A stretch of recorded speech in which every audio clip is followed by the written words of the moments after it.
என் இனிய நாள் உள்ளத்தின் உறவுகளே, நாம் இன்று 19/5/25 இருக்கின்றோம். தூய ஆவியானவரின் செயல் நம்மில் என்றும். இறைமகன் இயேசு நமக்காக அவரை தந்தையிடம் பேசி, தந்தை இறைவனுக்கு இயேசுக்கு பதிலாக அவரை நமக்காக அனுப்பப் போகிறார்.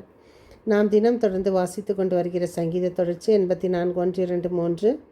இன்று நாம் சொல்ல வேண்டியது மாதாவுக்காக. கிறிஸ்தவர்களின் சகாயமான அன்னை மரியே எங்களுக்காக வேண்டிக்கொள்ளும். ஒவ்வொருவரும் நேரம் ஒதுக்கி அன்னை மரியாவைப் போல் இயேசுவின் முன் நாம் அமர்ந்து அவரை கண்டு அவருடன் பேசி அவர் கூறுவதை கேட்டு மகிழ்ச்சி அடைய முயற்சி செய்வோம். இந்த மே மாதமான இன்று அன்னை மரியாவுக்காக முடிந்தவரை அன்னையின் திருபலியும் ஜெபமாலையும் ஜெபிப்போம். அன்னையிடம் நாம் பெற்றுக்கொண்ட ஒவ்வொரு நிகழ்வுகளையும் மனதில் இருத்தி மற்றவர்களையும் அன்னையிடம் கொண்டு வர முயற்சி செய்வோம். அன்னை மரியாவின் இதயத்தை ஒரு வாள் ஊடுருவும் என்று சிமியோன் முன்னறிவித்தது. அன்னை மரியா 3 நாள் இயேசுவை காணாத போது அனுபவித்த துயரம். அன்னை மரியா இயேசுவை சிலுவை பாதையில் கண்டபோது அனுபவித்த துயரம். இறையலர் அன்னை மரியா அனுபவித்த பெருந்துன்பங்களில் இயேசு 12 வயதாக இருக்கும்போது எருசலேம் ஆலயத்தில் வைத்து காணாமல் போன நிகழ்வு ஒன்று என்று கூறுகிறார்கள். பாஸ்கா விழாவுக்கு ஆண்டுதோறும் இயேசு, அன்னை மரியா, யோசேப்பு ஆகியோர் எருசலேம் ஆலயம் செல்வதுண்டு. இயேசுவுக்கு 12 வயதான போது பாஸ்கா விழா முடிந்த பின்பு மரியாவும் யோசேப்பும் ஊர் திரும்ப முற்பட்ட போது இயேசு அவர்களோடு இல்லை. எங்கு தேடியும் அவரை காணோம். 3 நாள்கள் தேடி பார்த்தும் உறவினரிடையே சென்று பார்த்தும் மகன் கிடைக்காத பொழுது அன்னை மரியா எவ்வளவு துயரப்பட்டிருப்பார். எத்தனை அவமானங்கள், ஏச்சு பேச்சுகளுக்கிடையே பெற்ற மகனை இப்படி தொலைத்து விட்டு விட்டேனே என தன்னையே நொந்து கொண்டாரோ என்னவோ தெரியாது. 3 நாள் உணவும் இல்லை, உறக்கமில்லை, மருந்தும் அங்கும் இங்கும் அலைந்த இறுதியில் ஆலயத்திற்கு சென்று பார்த்தபோது அவர் போதகர்கள் நடுவில் உரையாடி கொண்டிருந்ததை கண்ட பின்னரே அவர்கள் நிம்மதி அடைந்திருப்பர். இயேசுவை மீண்டும் காணும் வரை அவர்களது துயரத்தை எழுத்தில் வடிக்க இயலாது. அந்த துயரத்தை மட்டுமல்ல, பயத்தையும் திகிலையும் உடன் சேர்த்து அளித்த நிகழ்வு. நம் வாழ்வில் பலவற்றை தொலைத்துவிட்டு துயரப்படுகிறோம்.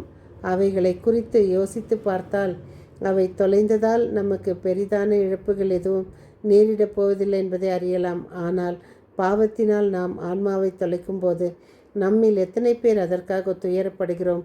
தொலைந்த ஆன்மாவை, தொலைந்த உறவுகளை, தொலைந்த நல் எண்ணங்களை மீண்டும் நினைக்க எத்தனை முயற்சி எடுக்கின்றோம் என சிந்திப்போம். இனியாவது ஆன்மாவை தொலைத்து விடாதபடி பத்திரமாக அதை காப்பாற்றி இயேசுவையும் நம்மிடமிருந்து தொலைத்து விடாமல் அன்னை மரியாவைப் போல தேடி அணைத்து பிடித்து கொண்டு நமக்குள் துணையாயிருக்க ஜெபிப்போம். ஒரு கப்பல் தனது பயணத்தின் போது அன்னை மரியாவின் திருத்தலம் அமைந்திருக்கும் லொரோட்டோ வந்து அடைந்தது. கப்பலில் இருந்தவர்கள் அனைவரும் அன்னையின் திருத்தலத்திற்கு சென்று திருபலியில் கலந்து கொள்ள விரும்பினர்.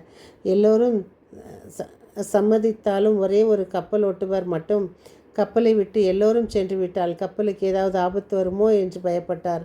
அப்பொழுது கப்பலில் இருந்த அந்தோனி என்பவர் அவர்களிடம், நீங்கள் அனைவரும் அன்னையின் திருத்தலம் சென்று திருபலியில் கலந்து கொள்ளுங்கள். நான் கப்பலில் இருந்து கொண்டே அன்னை மரியாவிடம் ஜெபித்து அவரது துணை வேண்டிக் கொள்வேன். கப்பல் எந்த ஆபத்துக்கும் ஆளாகாது என்று கூறி அனைவரையும் அனுப்பிவிட்டார். அனைவரும் கப்பலை விட்டிறங்கி லொரோட்டா திருத்தலத்தில் திருபலி கலந்து கொள்ள சென்று விட்டனர். சற்று நேரம் கழித்து பார்க்கும்போது பெரியதோர் கப்பல் தங்கள் கப்பலை நோக்கி வருவதை கண்டார். அந்தோனியா அது அருகில் வந்தபொழுது அது இஸ்லாமிய கொள்ளையர்கள் இருப்பதையும் கப்பலை நோக்கி வேகமாக வருவதையும் கண்டார். உடனே அவர் அன்னை மரியாவிடம் ஜெபித்ததுடன் ஒரு கோடாரியை கையில் எடுத்து கொண்டு கப்பலின் ஓரிடத்தில் மறைந்து கொண்டார். கொள்ளையரின் கப்பல் அவர்களது கப்பலின் அருகில் வந்தபின் அதிலிருந்து ஒரு கொள்ளையன் அந்த கப்பலில் இருந்து இந்த கப்பலுக்கு தாவி வர கப்பலின் ஓரத்தை கைகளால் பற்றி பிடித்தான். உடனே மறைவில் இருந்தபடி அந்தோனி தன் கோடாரியால் கொள்ளையனின் கையை துண்டித்தார்.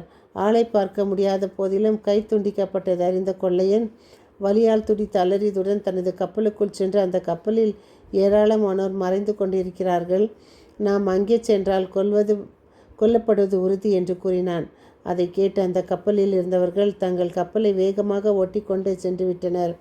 அப்பொழுது திருமலி முடிந்து வருகின்ற மக்கள் பெரியதொரு கப்பல் வேகமாக செல்வதை கண்டு தங்களது கப்பலுக்கு ஆபத்து ஏற்படுவது நேர்ந்திருக்குமோ என்று எண்ணி பயந்தவாறே வேகமாக கப்பலுக்குள் வந்தடைந்தனர். அப்பொழுது கப்பலில் இருந்த அந்தோனி அவர்களை அமைதிப்படுத்தி நிகழ்ந்த அனைத்தையும் விவரித்து அன்னை மரியா தங்களை அற்புதமாக விதத்தில் காப்பாற்றி விட்டார் என்று கூறினார். உடனே அனைவரும் அன்னை மரியாவின் மன்றாட்டு மாலையை ஜெபித்து அன்னைக்கு நன்றி செலுத்தினார்கள். கொடிய புயலும் ஆபத்தும் நிறைந்த உலகமாகிய கடலில் பயணம் செய்யும் நாம் பத்திரமாக வான்வீட்டை அடைந்திட விடியற்காலத்தின் விண்மீனாகிய அன்னை மரியாவை நம்பிக்கையுடன் உற்றுநோக்கி நம்மை எல்லாவித ஆபத்துகளிலிருந்தும் காப்பாற்றிட அவரிடம் மன்றாடுவோம். நம் வாழ்வில் நடந்த எத்தனையோ அன்னை மரியாவின் புதுமைகளை நாம் எழுதி கொண்டே போகலாம். புத்தகம் கொள்ளாது. அதனால் நாம் அனுபவிக்கும் அந்த நல் எண்ணங்களையும் நல்ல ஆசிர்வாதங்களையும் மற்றவர்களோடு பகிர்ந்து வாழ தினம் ஜெபிப்போம். ஜெபமாலை காண்போம். திருமலி அடைவோம் பயனை. திருபலியின் போது மற்றவர்களுக்காக ஜெபிப்பதில் கருத்தாயிருப்போம். மீண்டும் சந்திக்கும் வரை உங்கள் அன்பு தோழி.